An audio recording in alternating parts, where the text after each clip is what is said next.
Hi, my name is Brian Whitmer, and I'm going to show you how to play Pink's Who Knew on the acoustic guitar. There's certainly no shortage of online tutorials for Pink's Who Knew, but I'm going to add one anyway because most of the ones that I've seen, all of the ones I've seen actually, show you how to play the song the way it's played on the original recording. And that's all well and good if you have a backup band and a string quartet.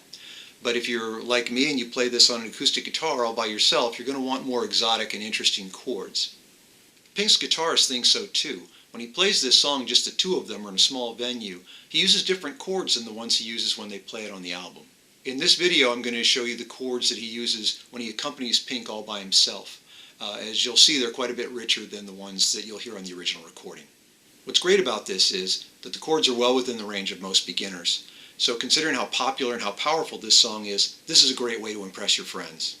If you agree with me by the time I'm finished, then by all means, give me a thumbs up or leave a nice comment down below, and that will help push this video to the top of the search results. The song begins with a partial A chord, just played on 2 strings. You're going to put your second finger on the 7th fret on the D string and your first finger on the 6th fret on the G string, and just play those 2 strings. That's an A and a C sharp. Now you take your 4th finger and you drop it on the 9th fret on the G string as well, and now you've got an A and an E. So it's A C sharp combo, A E combo.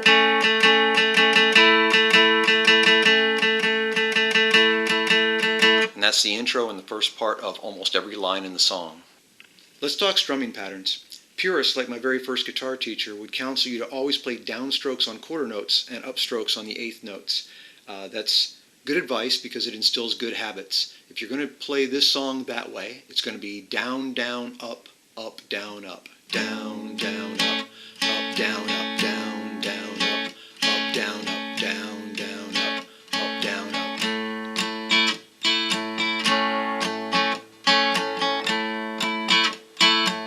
Like that. Interestingly, Pink's accompanist doesn't play it that way. He does all downstrokes. I'm pretty sure he does that because it creates a percussive energy to it.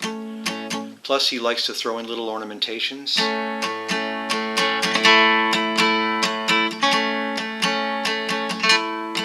Like that, but better. I don't do it either way. You're welcome to choose whichever way you want, but I simply alternate up and down strokes.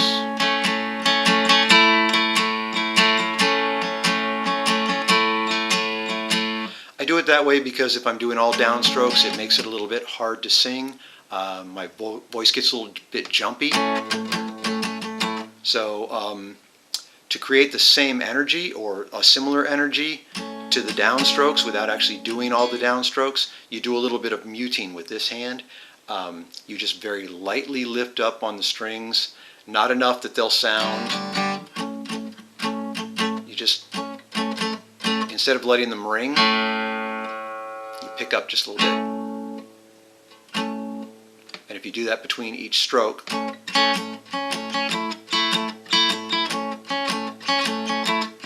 it can create some of that same energy. I only do that during the introduction. Later on I'm going to be hitting the strings much harder for dramatic effect. There are times in the song when you might want to really juice it up, put some energy behind it, and hit those strings a little bit harder. In order for it to sound good and not terrible, you need to mute the strings that you don't want. So I will bring my thumb over to grab that low E string, and I'll use the pad here in my hand and part of this finger here when I lay that down to mute the 1st and 2nd strings. So now I can really smack at those strings, and I'm still only hearing the A string, the D string, and the G string sounding, and the others are just giving me a muted thwack.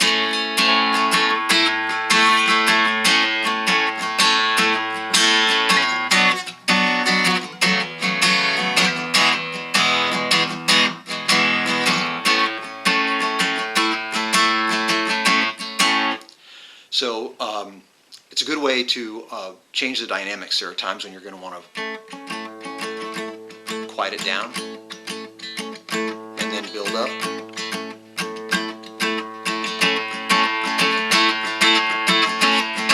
that percussive thwack in there from time to time. They typically start the song with just those two strings, and then when Pink starts to sing, the guitarist adds the fifth string, the A string.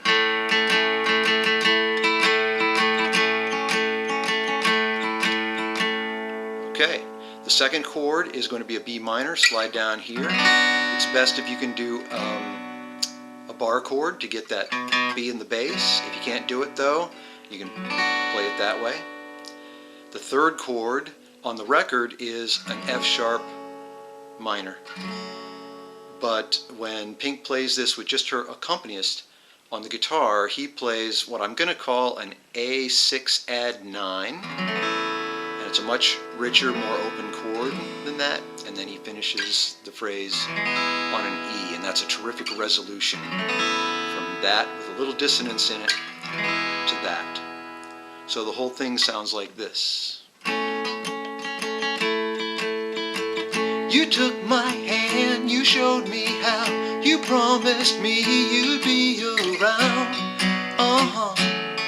That's right. And then you do it again. I took your words and I believe in everything you said to me.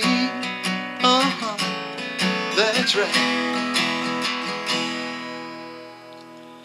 The next phrase starts with a D on the record. But when Pink plays this with just her solo accompanist, he plays a D9, which is a much prettier chord. If someone said 3 years from now, that's an E. And then here we do the A6 add 9 again. If someone said 3 years from now, you'd be long gone. Now that's an A, and you can play that different ways. I like this up here though, for no good reason except that I like the way it sounds, and I can slide into it from this chord here, from the A6 add 9. If I keep my fingers in roughly that same position and slide it up 1, 2, 3 frets and then tuck that finger, I can go right from that to there. If someone said 3 years from now you'd be long gone, I'd stand up and punch them out, 'cause they're all wrong. I know better, 'cause you said forever and ever. Who knew? And then back to your broken A.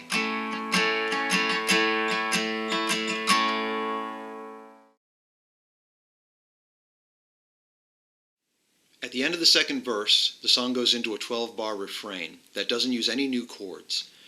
So it begins in the same pattern that we learned in the introduction, and then drops down to the B minor. I keep you locked in my head until we meet again, until we meet again. I won't forget you, my friend. What happened? And then it goes back into an extended version of the chorus. If someone said 3 years from now.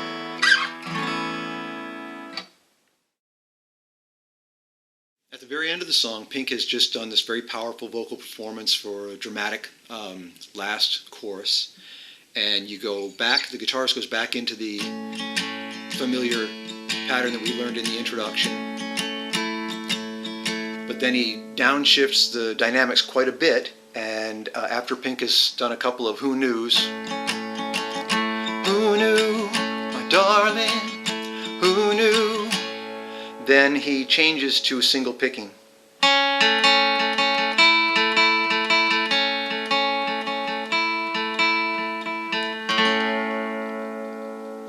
And that's the end of the song.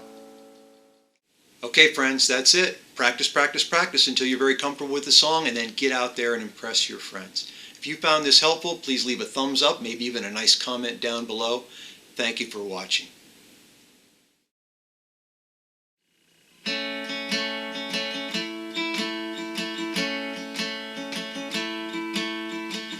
You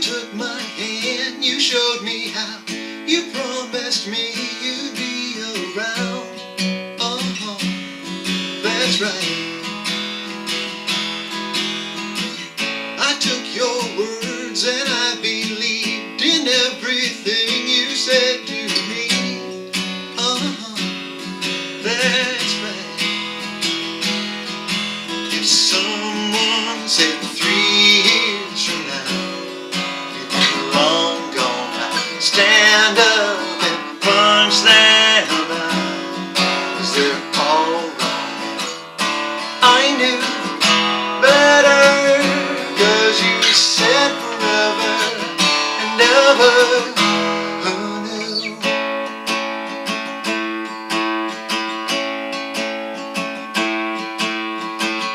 Remember when we were such fools and so convinced and just too cool? Oh no, no, no. I wish I could touch you again. I wish that we could still be friends. I'd give anything. If someone said count your blessings now, oh, they're long gone, I guess I just wouldn't know how, 'cause I'm all wrong. They knew better till you said forever and ever. Who knew?